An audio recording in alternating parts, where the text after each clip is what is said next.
সবার আগে বাংলাদেশ, এটিই হতে হবে আমাদের, এটিই হতে হবে আমাদের একমাত্র লক্ষ্য।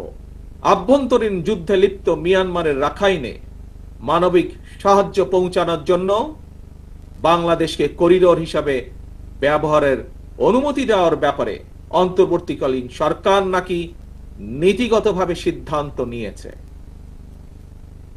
দেশের স্বাধীনতা সার্বভৌমত্বের সঙ্গে জড়িত এমন একটি স্পর্শকাতর বিষয় সিদ্ধান্ত নেওয়ার ক্ষেত্রে অন্তর্বর্তীকালীন সরকার কিন্তু জনগণকে জানায়নি, এমনকি জনগণের প্রতিনিধিত্বকারী রাজনৈতিক দলগুলোর সঙ্গেও কোনোই আলোচনা করার প্রয়োজন বোধ করেনি।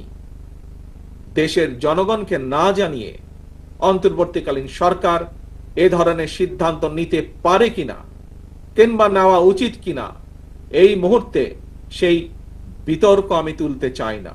তবে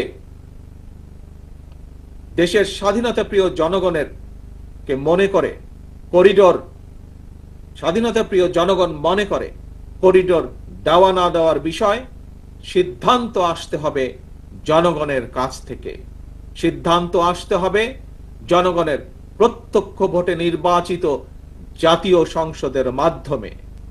এ ধরনের পরিস্থিতিতে গণতান্ত্রিক বিশ্বের দেশে দেশে এটাই নিয়ম, এটাই রীতি। আমাদের বক্তব্য স্পষ্ট, বিদেশিদের স্বার্থ রক্ষার স্বার্থে নয়, অন্তর্বর্তীকালীন সরকারকে সবার আগে দেশের জনগণের স্বার্থ নিশ্চিত করতে হবে।